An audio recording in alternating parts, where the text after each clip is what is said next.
Bonjour et bienvenue à cette vidéo sur la technologie de base. Nous allons passer en revue les trois interfaces possibles avec lesquelles vous allez probablement faire vos travaux durant votre séjour au collège, soit l'ordinateur de bureau, l'ordinateur portable et la tablette. Nous allons aussi couvrir les opérations essentielles que vous devez connaître pour pouvoir soumettre vos devoirs et sauvegarder tout votre travail. L'ordinateur de bureau, comme le nom l'indique, est fixé à votre bureau. Il n'est pas conçu pour être bougé d'un endroit à l'autre.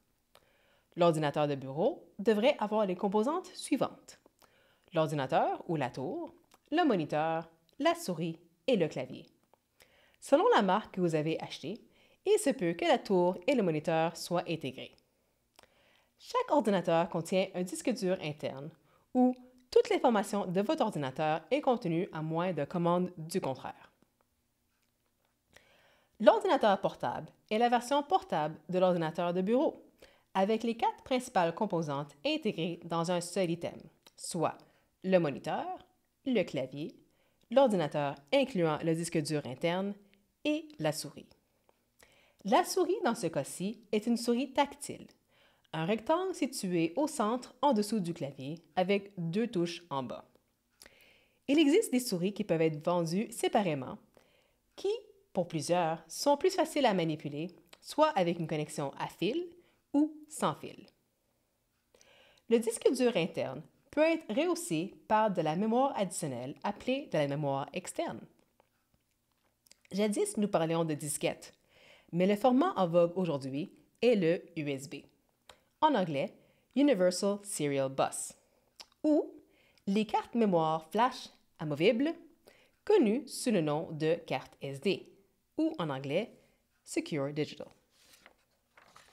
C'est très rare que les ordinateurs en vente dans les magasins aujourd'hui aient même encore des lecteurs de disques compacts ou de CD. Si vous n'avez pas d'imprimante à la maison et que vous devez imprimer un document de votre ordinateur à la bibliothèque ou au collège ou à une imprimerie locale, vous allez probablement transférer votre document avec l'un des stockages externes suivants. Soit une clé USB. C'est possible d'en acheter à un magasin d'électronique avec une capacité de stockage entre 32 gigaoctets et 256 gigaoctets.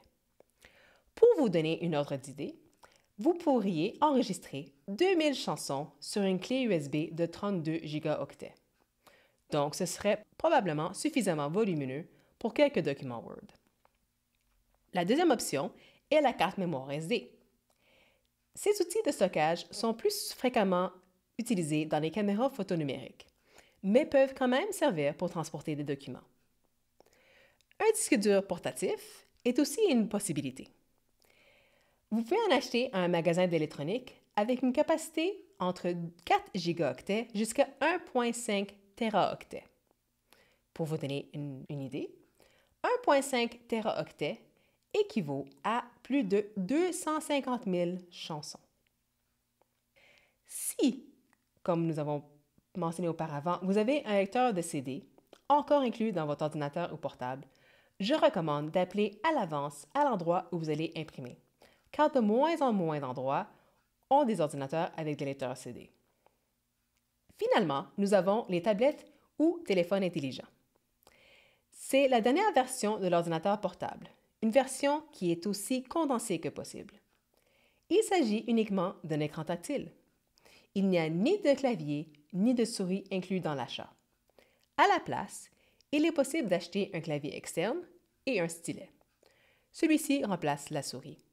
La tablette va généralement avoir quelques boutons tels l'alimentation et le volume. Il n'est généralement pas nécessaire d'avoir du stockage interne pour les tablettes car elles-mêmes peuvent être considérées comme du stockage externe. Il est possible de connecter une tablette à un ordinateur de bureau ou portable pour mettre ou extraire de l'information sur la tablette. Chaque appareil électronique possède un système d'exploitation. C'est l'équivalent du gérant de la place. C'est lui qui dit à l'appareil en question comment le reste des programmes fonctionne. La compagnie Microsoft Windows a créé le système d'exploitation Windows. Ce système d'exploitation est disponible sur leur ordinateur de bureau, leur portable, ainsi que pour les tablettes Windows qui sont disponibles sur le marché. La compagnie Apple a créé le système d'exploitation Mac OS X. C'est la dernière version. Pour les ordinateurs de bureau ou les portables.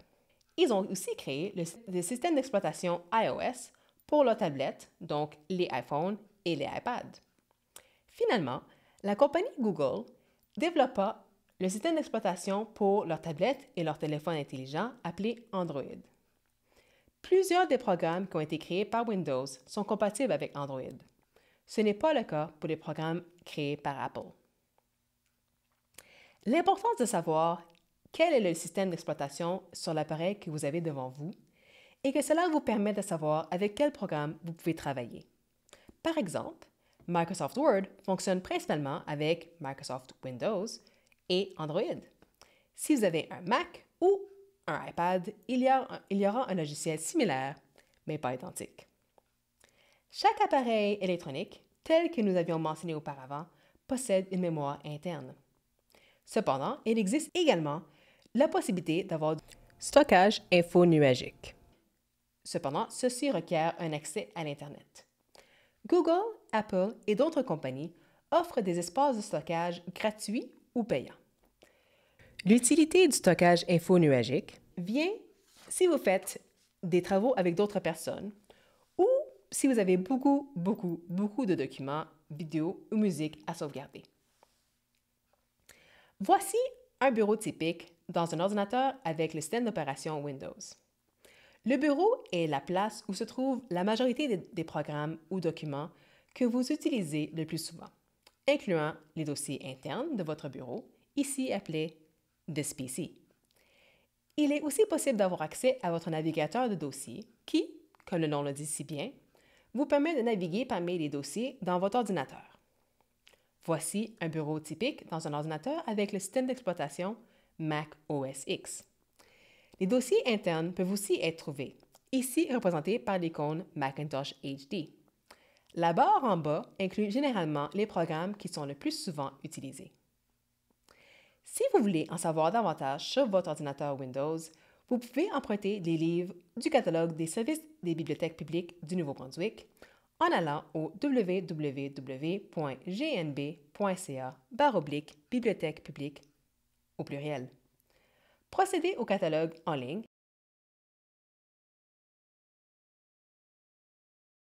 et cherchez Windows. Vous pouvez spécifier la langue, ici français, et la date de parution.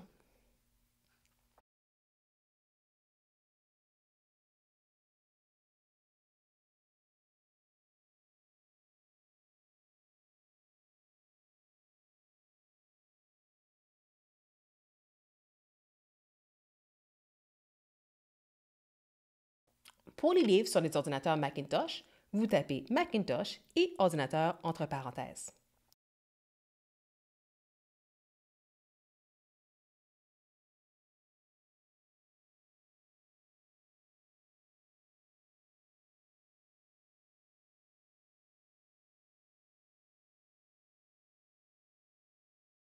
Le SBPNB a une pièce qui s'appelle Compétences en demande. Nous avons dans cette pièce des listes de toutes sortes de livres sur des compétences, par exemple techniques, telles le bilinguisme ainsi que Microsoft Office. Nous avons aussi des listes pour des compétences comportementales, telles le marketing, le travail d'équipe ou l'automotivation. Et finalement, une section de listes d'informations générales sur la recherche d'emploi et le curriculum vitae. S'il y a un document qui vous intéresse, vous cliquez simplement sur « Faire une réservation » pour entrer votre numéro de carte de bibliothèque publique du Nouveau-Brunswick et votre numéro d'identifiant personnel. Si vous n'avez pas encore eu la chance de vous rendre à une bibliothèque publique du Nouveau-Brunswick, je vous recommande de le faire dès que possible. Il y en a 64 dans la province. Vous pouvez également trouver de l'aide à la bibliothèque de votre collège. Et cela nous mène à la fin de notre présentation. Si vous avez toutes questions sur le contenu de la présentation, n'hésitez pas à me contacter aux coordonnées suivantes. Merci